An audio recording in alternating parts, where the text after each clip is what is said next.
ولقد يسرنا القرآن للذكر فهل من مدكر. Assalomu alaykum aziz talabalar. Navbatdagi qisqa arab tili darsimizga xush kelibsizlar. Bugun ham 1-Madina Arabik kitobidan 3-darsni davom ettiramiz. Bu 3-darsni 6-qismi bo'ladi. 3-darsda o'rganishimiz kerak bo'lgan bitta qoida qoldi. U fonetikaga oid qoida. Darsdagi qolgan mashqlarni davom ettirishdan avval shu qoidani o'rganib olsak yaxshi bo'ladi. Keling, qomarun so'ziga e'tibor beraylik. Qomarun oy degani, bu so'zni ism toifasiga kirishini hammamiz bilib oldik deb umid qilaman. U ma'rifami yoki nakiromi? U nakiro, shundaymi? Chunki so'z oxiri un yoki tanvin bilan tugayapti. Shunday nakiro ismlarni ma'rifa shakliga o'zgartirishni ham o'rganib chiqdik. So'z oldiga al artiklini qo'shamiz va so'z oxiridagi nun tushib qoladi. Ma'rifa so'zimiz al-qomaru, ma'lum bir oy bo'lib qoldi. Yana darslar davomida shuni o'rgandikki, agar shu so'z oldida va so'zi kelsa, endi uni val qomaru deb o'qishimiz kerak ekan. Alif tepasida hamzatul vasl belgisi bo'lgani uchun al artiklidagi alifdan sakrab o'tamiz, uni talaffuz qilmaymiz. Bu ma'lumotlar bilan tanishimiz, shundaymi? Agar esingizda bo'lmasa, hozir o'rganayotgan 3-darsning 1-qismi videosini yana qaytarib ko'rib chiqishingizni tavsiya qilardim. Keling endi mana bu so'zga diqqatimizni qarataylik. Shamsun. Shamsun quyosh degani. Bu ham yana bir ism toifasidagi so'z va u nakiro shaklida turibdi. Uni ma'rifa shakliga o'tkazib ko'raylikchi. Qoida bir xil bo'ladi. Alif lam al qo'shamiz va so'z oxiridagi nunni tushirib qoldiramiz. Endi bu yangi so'zni qanday qilib o'qiymiz? Gap shundaki, bu so'z shin harfi bilan boshlanadi va bu so'zga alif lam qo'shilganda lam harfi o'zidan keyingi kelayotgan shin harfiga birikib ketadi. Buni assimilyatsiya ham deyiladi. Demak, lam o'qilmaydi va shin harfini esa ikkilantirib, tashdid qilib ash-shamsu deb o'qiymiz. Al-shamsu deb emas. Ash-shamsu. Ma'rifa so'zimiz ash-shamsu ma'lum bir quyosh bo'lib qoldi. Bunday assimilyatsiyani ko'rsatish, bildirish uchun mana shu shin harfi ustiga shadda belgisi qo'yiladi. Yana ham qizig'i shuki, agar bu so'z oldida va so'zi bo'lsa, al artiklidagi ikkala harfni ham ustidan sakrab o'tamiz. Talaffuz qilmaymiz. Vash-shamsu deb o'qiymiz. Val-shamsu deb emas. Vash-shamsu bo'ladi. Umuman olganda, arab tilida hammasi bo'lib 28 ta harf bor. Mana shu 28 ta harfdan 14 tasi shamsiya harflari yoki quyosh harflari deyiladi. Chunki bunday harflar hozirgina ko'rib o'tgan ash-shamsu so'zidagi assimilyatsiyaga uchraydi va lam harfi o'qilmaydi. Qolgan 14 ta harflar esa qomariya harflari hisoblanadi va al artikli qo'shilganda hech qanday assimilyatsiya sodir bo'lmaydi. Xuddi al-qomaru so'ziga o'xshab lam harfi aniq qilib o'qiladi. Qaysi harflar shamsiya va qaysilar qomariya bo'ladi deb so'rashingiz mumkin. Kitobimizni 19-betida xuddi shu savolga javob topamiz. Bu betda ikkita ustun bor. Chap ustunda shamsiya harflarini ro'yxati berilgan.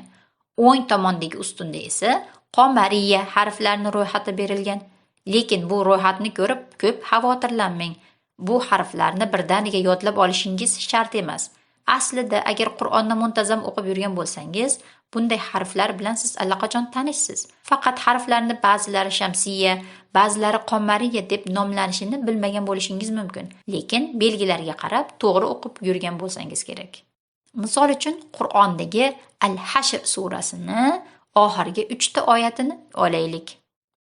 أعوذ بالله من الشيطان الرجيم هو الله الذي لا إله إلا هو عالم الغيب والشهادة هو الرحمن الرحيم هو الله الذي لا إله إلا هو الملك القدوس السلام المؤمن المهيمن العزيز الجبار المتكبر سبحان الله عما يشركون هو الله الخالق البارئ المصور له الأسماء الحسنى يسبح له ما في السماوات والأرض وهو العزيز الحكيم. Mana shu oyatlarda Alloh subhanahu va taolo o'zining go'zal ismlarini keltiradi. Masalan, al-maliku bu so'zda aldagi lamni aniq qilib talaffuz qilyapmiz, chunki malik ismidagi birinchi harf bo'lgan mim qomariya harfi hisoblanadi va boshqa hamma qomariya harflarga o'xshab al artiklidagi lamni talaffuz qilishimiz kerak. Shu sababli lam harfi ustiga sukun belgisi qo'yilgan.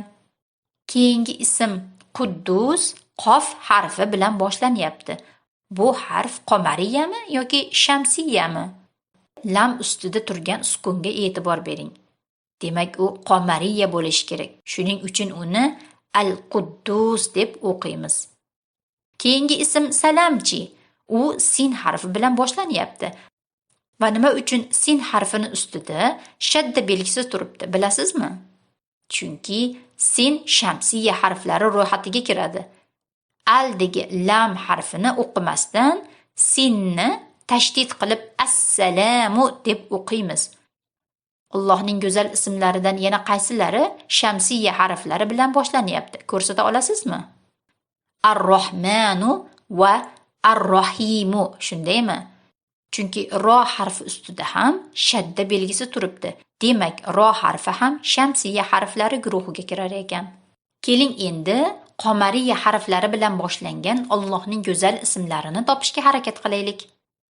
Al-Mu'minu, Al-Muhayminu, Al-Azizu, Al-Jabbaru, Al-Mutakabbiru. Oxirgi oyatda ham yana bir qancha ismlar bor. Ular Al-Kholiqu, Al-Bari'u, Al-Musawwiru, Al-Azizu, Al-Hakimu. Shamsiya va qomariya harflarini farqlab olishning eng yaxshi tabiiy yo'li Qur'onni ko'proq o'qishdir. Yana bir narsa, ushbu oyatlarda Alloh subhanahu va taoloning barcha go'zal ismlaridagi al artikldagi alifni ustidagi hamzatul vaslga e'tibor bergan bo'lsangiz kerak.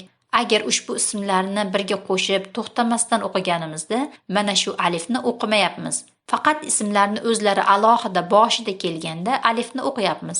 Misol uchun Vallohullazi la ilaha illahu Al-Malikul Quddusus Salamul Mu'minul Muhayminul Azizul Jabbarul Mutakabbir.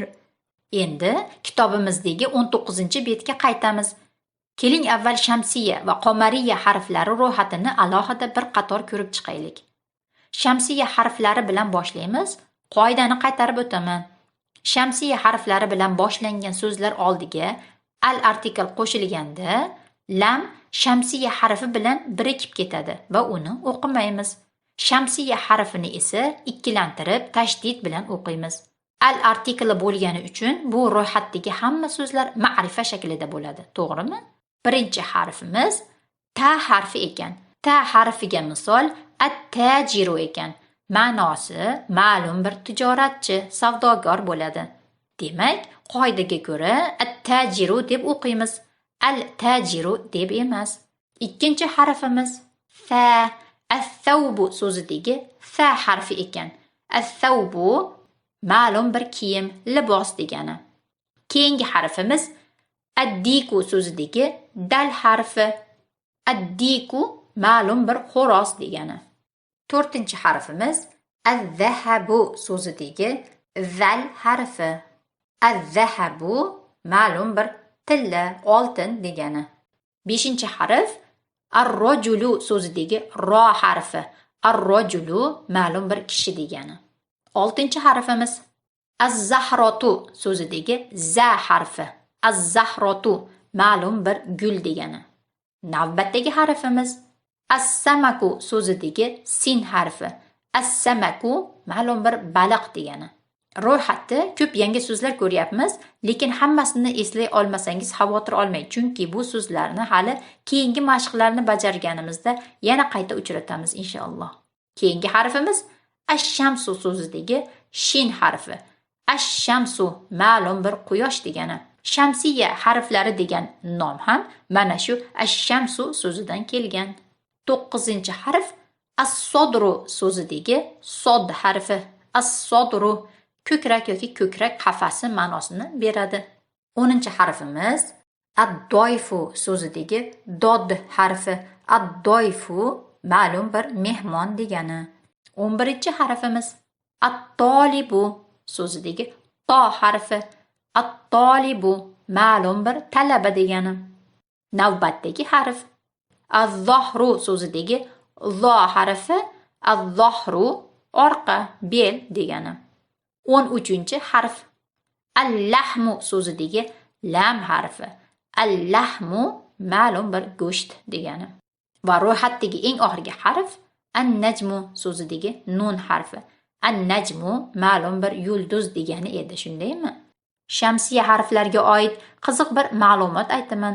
Bunday harflarni talaffuz qilayotganimizda tilimizni uchun ishlatamiz. Masalan, ta, za, da, nun. Mana shu xususiyatni bilishlik shamsiya harflarini eslab qolishda yordam berishi mumkin. Mana endi qomariya harflariga keldik. Birinchi harfimiz al-abu so'zidagi alif harfi. Al-abu ota degani, ma'lum bir ota. Al-babu so'zidagi ba harfi. Al-babu aniq bir eshik degani edi, to'g'rimi? Al-jannatu so'zidagi jim harfi. Al-jannatu jannat degani. Al-himaru so'zidagi ha harfi. Al-himaru ma'lum bir eshak edi, shundaymi? Al-xubzu so'zidagi xo harfi. Al-xubzu non degani. Navbatdagi harf al-aynu so'zidagi ayn harfi. Al-aynu ko'z, ma'lum bir ko'z degani. 7-harfimiz al-g'odau so'zidagi g'oyn harfi. Al-g'odau tushlik degani. 8-harfimiz al-famu so'zidagi fa harfi. Al-famu og'iz, ma'lum bir og'iz degani. 9-harfimiz al-qomaru so'zidagi qof harfi. Ma'lum bir oy degani edi. Al-qomariya nomi mana shu al-qomaru so'zidan kelib chiqqan. 10-harfimiz al-kalbu so'zidagi kaf harfi. Al-kalbu ma'lum bir kuchuk edi. Keyingi harf al-ma'u so'zidagi mim harfi. Al-ma'u so'zini o'rganganmiz. Ma'lum bir suv bo'ladi, shundaymi? Keyingi harfimiz al-waladu so'zidagi vav harfi.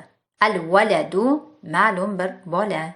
13-harfimiz al-havau so'zidagi ha harfi. Al-havau havo ma'nosini beradi. Va eng oxirgi harfimiz al-yadu so'zidagi ya harfi. Al-yadu ma'lum bir qo'l degani. E'tibor bersak, quyosh yoki shamsiya harflaridan farqli o'laroq qomariya harflarini talaffuz qilganimizda tilimizni uchini ishlatmayapmiz.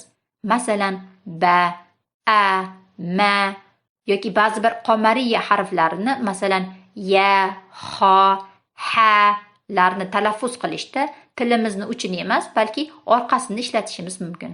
Bugungi darsimizni shu yerda to'xtataylik. 3-darsda o'rganishimiz kerak bo'lgan oxirgi qoida bilan tanishib chiqdik mana.